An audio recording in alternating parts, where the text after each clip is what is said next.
देखिए हम लोग क्या पढ़ रहे हैं, समाजशास्त्र। समाजशास्त्र का पहला यूनिट क्या है? समाजशास्त्रीय विचारों का विकास। ठीक है। और समाजशास्त्रीय विचारों के विकास में क्या पढ़ रहे हैं? बहुत सारे थिंकर्स। इन थिंकर्स को लेकर 15 वर्ड में, 50 वर्ड में तो नहीं पूछा जाएगा, ये तो आप श्योर मान के चले। 15 वर्ड में सवाल पूछा जाएगा। कौन कौन से थिंकर करें, एक बार रिवीजन कर लें अपन। देखिए मैं बहुत शॉर्ट में आपको बता देता हूँ कि कौन कौन से थिंकर पढ़े हैं। अगर आपको एक क्लास बहुत ज़्यादा ऐसे बोरिंग और इरिटेटिंग लगती है तो आप ये रिवीजन वाली क्लास भी सुन लें जो भी करवा रहा हूँ, और मज़ा आ रहा तो फिर पढ़ते रहें, कोई दिक्कत वाली बात नहीं है। सबसे पहले किसके बारे में जाना? जीएस घूरे के बारे में। मैं यहाँ पे जीएस घूरे के बारे में लिखता हूँ, शॉर्ट में लिखता हूँ जीएस घूरे, समझ जाएंगे। दूसरे कौन से पढ़े? दूसरे अपने पढ़े डीपी मुखर्जी। ये मुखर्जी लिखा हुआ आपके नोट्स में, मुखर्जी है। तीसरे कौन से पढ़े? अपन ने पढ़ लिए ए आर देसाई, अक्षय रमन देसाई। इसके अलावा हम लोगों ने पढ़ लिए राधा कमल मुखर्जी। इसके बारे में जान लेंगे, राधा कमल। इनके बारे में लिखा हुआ नहीं है आपके नोट्स में, थोड़ा सा इनके बारे में देखेंगे। और आज जो जानेंगे वो सबसे इम्पोर्टेंट है, जो इनके नीचे लिख रहा हूँ मैं, उनका नाम है एम एन श्रीनिवास।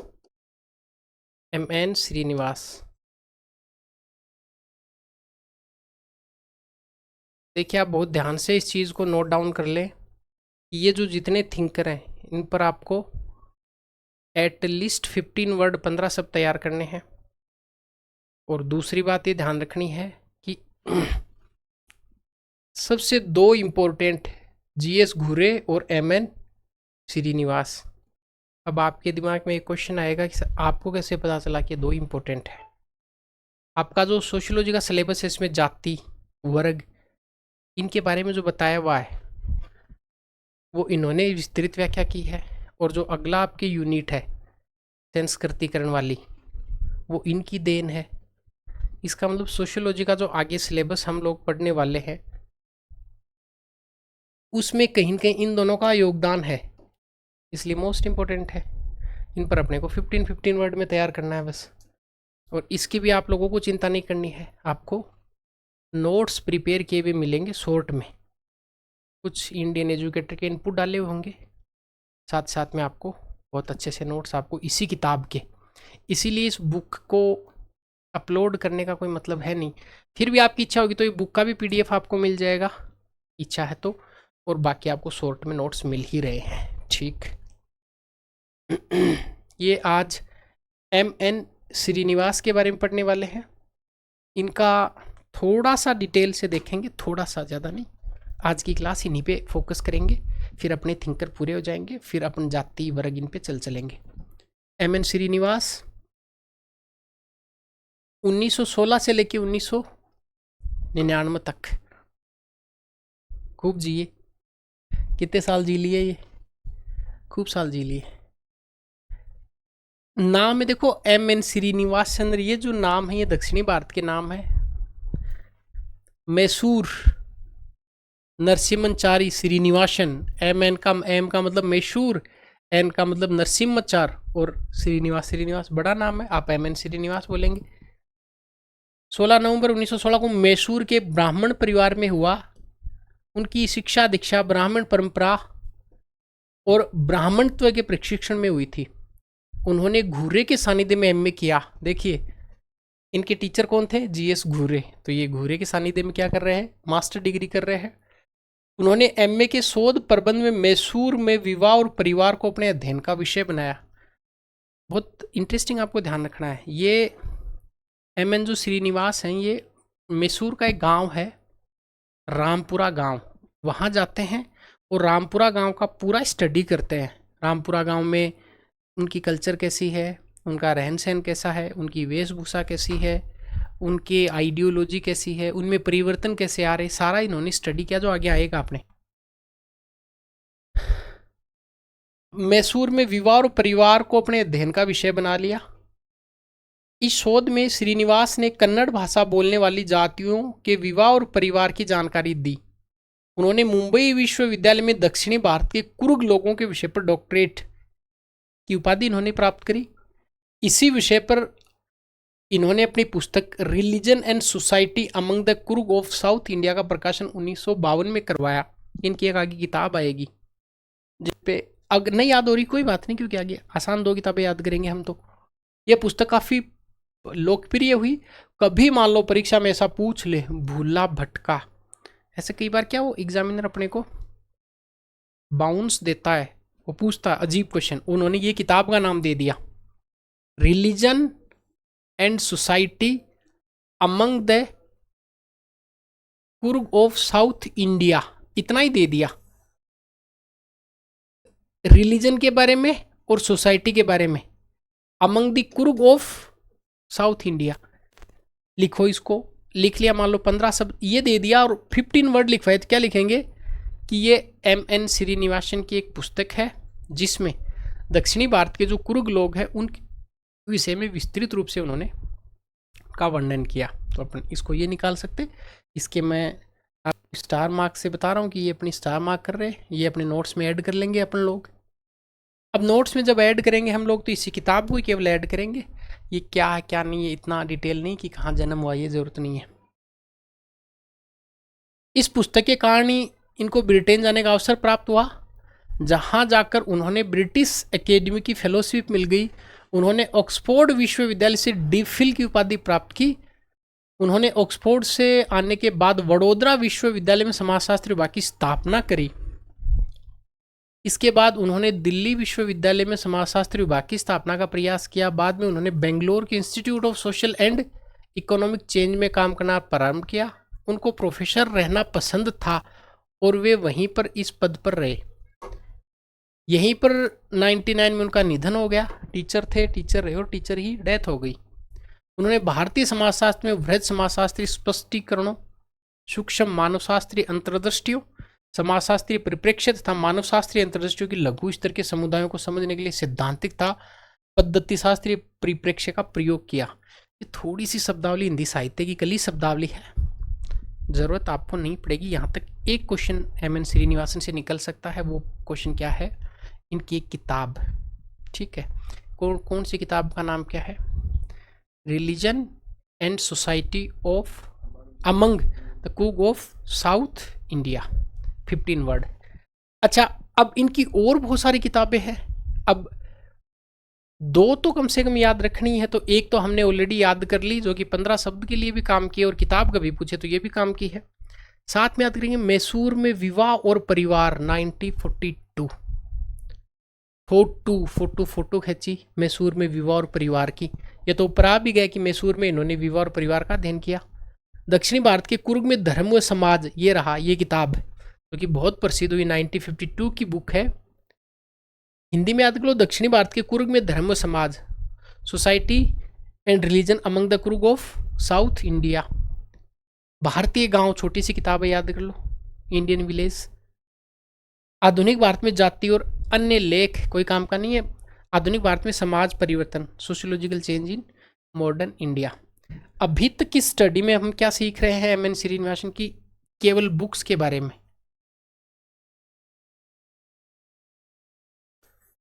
और एक लाइन और याद रखेंगे, इनका स्टडी और इनका रिसर्च का जो सेंटर पॉइंट था स्टडी का और रिसर्च का,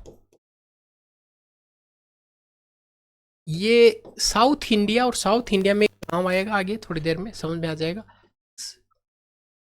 हाँ, साउथ इंडिया, साउथ इंडिया में इन्होंने स्टडी किया। और कोई 2 किताबें बताओ इनकी। एक तो भारतीय गांव बुक लिख के आ जाना परीक्षा में, भारतीय गांव, और एक दक्षिणी भारत के कुर्गों का, दक्षिणी भारत के कुर्गों की का धर्म व समाज का, religion and society, right, religion and society among the Coorg of south India. अभी तक एम.एन. श्रीनिवासन पे ये लाइन याद रखनी है आपको जो परीक्षा के लिए काम की है, ठीक है। फिर भी अगर 15 वर्ड में आपको पूछता है तो ये याद रखेंगे, दक्षिण भारत के कुर्गों का धर्म और समाज, अगर मान लो ऐसा आ गया कभी तो आप फिर मिस नहीं करेंगे। यही फायदा है एनसीईआरटी पढ़ने का। यहाँ तक हो गया भाई एम.एन. श्रीनिवास। अब यहाँ से थोड़ा सा इंटरेस्टिंगली समझ में आएगा कि एक तो जीएस घूरे के अपने अलग अलग योगदान देख लिए थे उन्होंने, संस्कृतिकरण पे, साधु के बारे में, सन्यासियों के बारे में, परिवर्तन के बारे में बताया, जाति के बारे में बताया। 4 पॉइंट तो आपके टिप्स पर होने चाहिए हमेशा। अपन इसके शॉर्ट नोट्स बनाएंगे बहुत अच्छे तरीके से, आपको फिर शॉर्ट नोट से पूरा क्लास होने के बाद इसका पूरा रिवीजन करवाऊंगा मैं। एम.एन. श्रीनिवासन का योगदान, कंट्रीब्यूशन क्या क्या है, देखो ये आपके सिलेबस में ये की लाइन लिखी हुई है, सामाजिक परिवर्तन लिखी हुई है, फिर आगे लिखा हुआ है संस्कृतिकरण, पश्चिमीकरण लिखा हुआ है। ये दोनों इन्हीं के योगदान है, सेंस्क्रटाइजेशन और वेस्टर्नाइजेशन। एक प्रभु जाति की अवधारणा आगे आएगी। ये देखो ब्राह्मणीकरण लिखा हुआ, मोस्ट इंपोर्टेंट, इसको सीखेंगे आगे। धर्म और समाज पर लिखा, गांव पर लिखा, जाति पर लिखा, ये प्रभु जाति पर लिखा, मोस्ट इंपोर्टेंट। मॉडर्न इंडिया पर लिखा, मैरिज एंड परिवार पर इन्होंने लिखा। भाई जाति पर हर विचारक लिख रहा है, धर्म और समाज के बारे में लगभग लिख रहे हैं। एम.एन. श्रीनिवास आया आपको, और मान लो परीक्षा में पूछ ले इनका कंट्रीब्यूशन, या 15 शब्द में एम.एन. श्रीनिवास दे दे अपने को,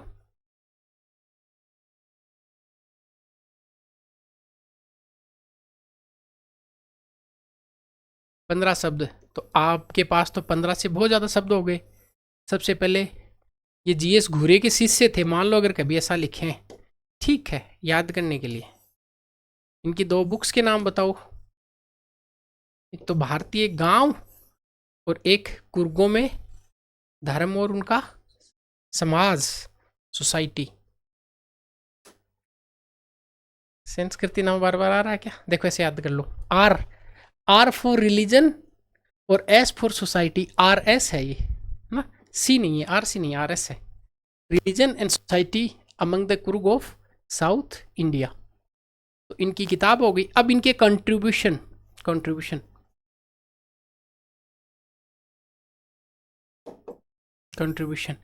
योगदान क्या क्या है, देखो जो सिलेबस में आपके दूसरा पॉइंट लिखा हुआ है, क्या क्या लिखा हुआ है, सामाजिक परिवर्तन जो अपने सिलेबस में लिखा हुआ है उसी में इनका योगदान, इसीलिए पढ़ रहे हैं। सामाजिक परिवर्तन, सोसाइटी में जो चेंजेज आ रहे हैं उनके बारे में, और कौन कौन से परिवर्तन हैं, संस्कृतिकरण, एक तो इन्होंने इसके बारे में बताया, एक पश्चिमीकरण के बारे में बताया, और एक ब्राह्मणीकरण के बारे में बताया।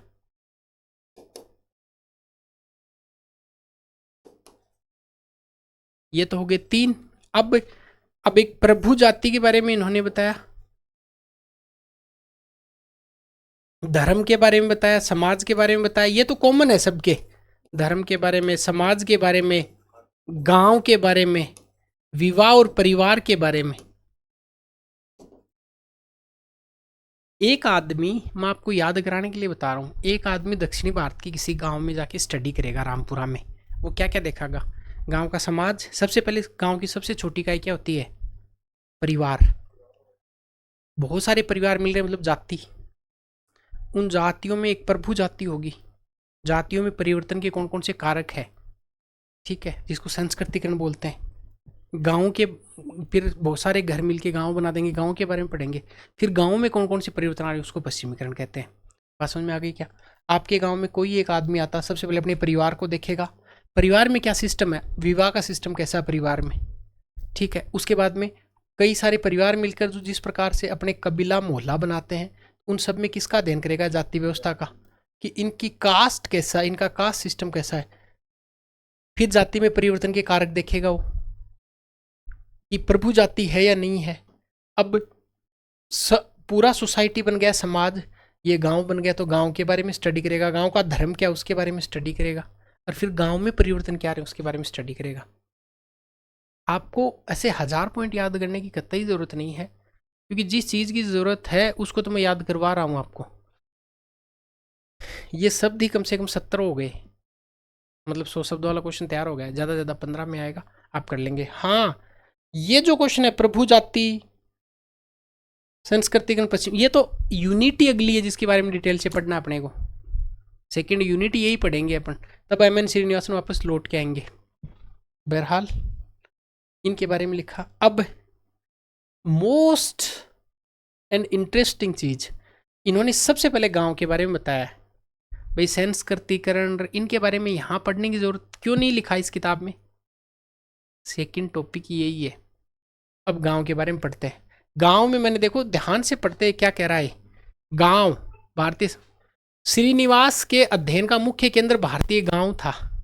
इन्होंने शहरों का स्टडी नहीं किया। निवास, भारत का निवास, भारत की आत्मा गांव में बस रही है, भारत का निवास, तो याद रखना निवास का स्टडी, श्रीनिवास का स्टडी सेंटर क्या था, गांव। गांव के अध्ययन की प्रेरणा श्रीनिवास को 45-46 में रेडक्लिफ ब्राउन से मिली थी।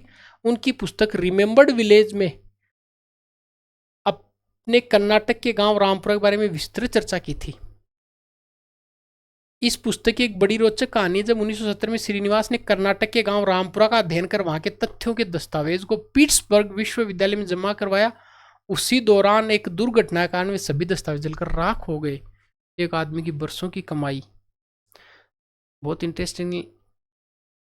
थॉमस एडिसन, जिनका नाम आपने सुना, जिन्होंने बल्ब का आविष्कार किया था, कहते हैं कि उनकी कई सालों की मेहनत जो उन्होंने 18 घंटे लेब में बिताए, और एक दिन अचानक वो सुबह जाके देखते हैं तो लेब में आग लगी हुई थी, सारे दस्तावेज जलकर नष्ट हो गए।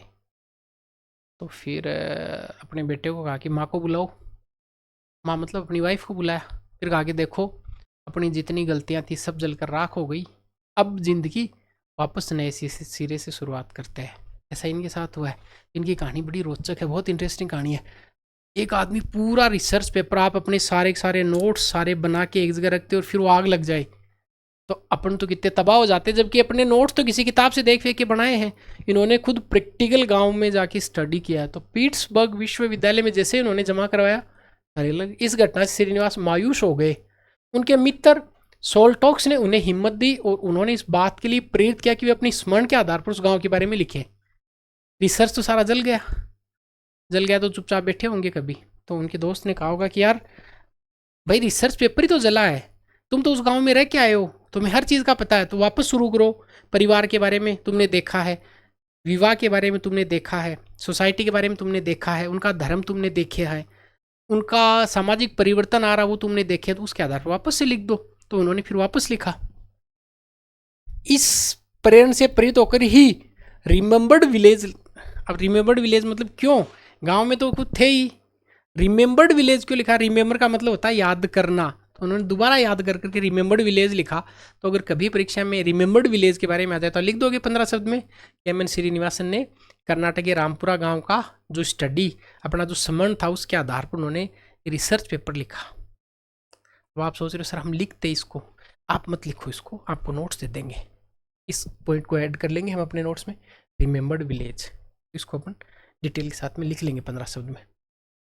समाजशास्त्र ने रिमेंबर्ड विलेज को एक शास्त्रीय ग्रंथ मान लिया। सोचे एक आदमी का पूरा रिसर्च पेपर जल जाता है, स्मरण के आधार पर लिखा, और समाजशास्त्र ने उसको ग्रंथ मान लिया। ये पुस्तक पूर्ण रूप से क्षेत्रीय कार्य के आधार पर लिखी गई हुई थी। इस पुस्तक में कुल 11 चैप्टर हैं। तो कभी रिमेंबर्ड विलेज पर आए तो क्या क्या लिख दोगे, इसके लेखक एम.एन. श्रीनिवासन, कर्नाटक के रामपुरा गांव के बारे में, टोटल अध्याय इसमें 11 है। एग्जामिनर बहुत खुश होगा आपसे, नंबर देगा आपको अगर कभी ऐसा क्वेश्चन आता है तो। पहले अध्याय में उन्होंने बताया कि इस पुस्तक को लिखने का विचार उनके मस्तिष्क में कैसे आया।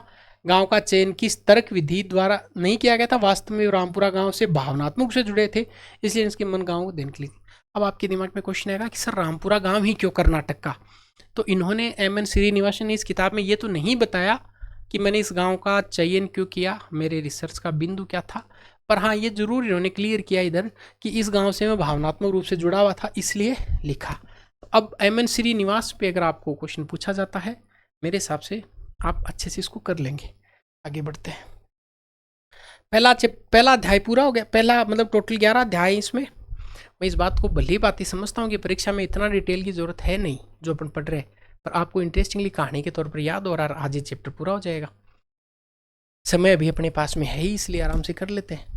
दूसरे अध्याय में रामपुरा गांव का परिचय दिया, साथ ही गांव के लोगों के साथ किस प्रकार सामाजिक संबंध स्थापित करके तथ्यों को संग्रहित किया, उनका ब्यौरा इस अध्याय में है। इस अध्याय में श्रीनिवास ने गांव की आर्थिक स्थिति, विशेष रूप से किसानों की आर्थिक स्थिति का विवरण दिया है।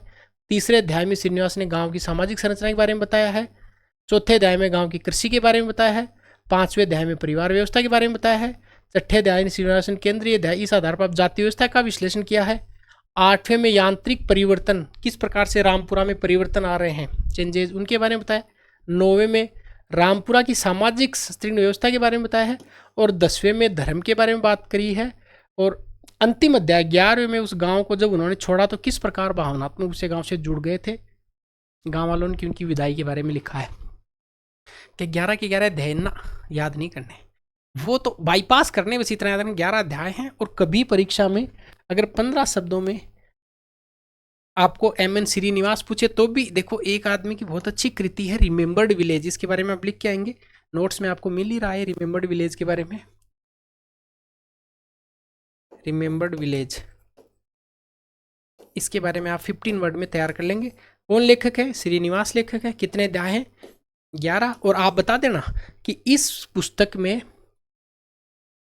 हाँ, समाजशास्त्र का शास्त्रीय ग्रंथ, इस पुस्तक में एम एन श्रीनिवास ने रामपुरा का विस्तृत अध्ययन अध्यायवार प्रस्तुत किया है। उनकी कृषि व्यवस्था के बारे में, उनके परिवार के बारे में, समाज के बारे में, धर्म के बारे में, सामाजिक परिवर्तन के बारे में, और जिस प्रकार वो गांव से विदा होकर जा रहे थे उसके बारे में उन्होंने डिटेल के साथ में चर्चा करी है। अगर एम एन श्रीनिवास आपको पूछता है तो आप, इससे ज़्यादा तो है ही नहीं। 11वीं 12वीं किताब का मिश्रण हो गया यहाँ पे। 12वीं में तो है ही नहीं, 11वीं में अपने आ गया पूरा। इससे ज़्यादा एम एन श्रीनिवास को नहीं पढ़ना है। आएगा सवाल तो 15 शब्द में, नहीं आएगा तो नहीं आएगा। उनकी 2 कृतियों के नाम याद रखेंगे। जीएस गुरे के शिष्य थे, इनका ये कंट्रीब्यूशन है। ये जो कंट्रीब्यूशन है इनका, जाति पर 15 शब्द, पश्चिमीकरण पर 50 शब्द, संस्कृतिकरण पर 50 शब्द, ब्राह्मणीकरण पर 15 शब्द।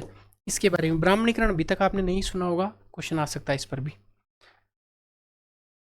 एक पार्ट अपना पूरा हुआ है, कौन सा? परिचय, इंट्रोडक्शन वाला, कि भारत में समाजशास्त्रीय जो विचार है उनका विकास किस प्रकार से हुआ है। नेक्स्ट जो अध्याय करेंगे इसमें एक तो थोड़ी सी बात है जो अलग से, जो यहाँ लिखी हुई नहीं है, उसके बारे में चर्चा करेंगे थोड़ा सा बात। नेक्स्ट में ठीक ऐसे इसमें जाति व्यवस्था के बारे में, वर्ग के बारे में, और उन दोनों में अंतर, परिभाषाएं, ये वाला टॉपिक करेंगे। मिलते हैं नेक्स्ट क्लास में।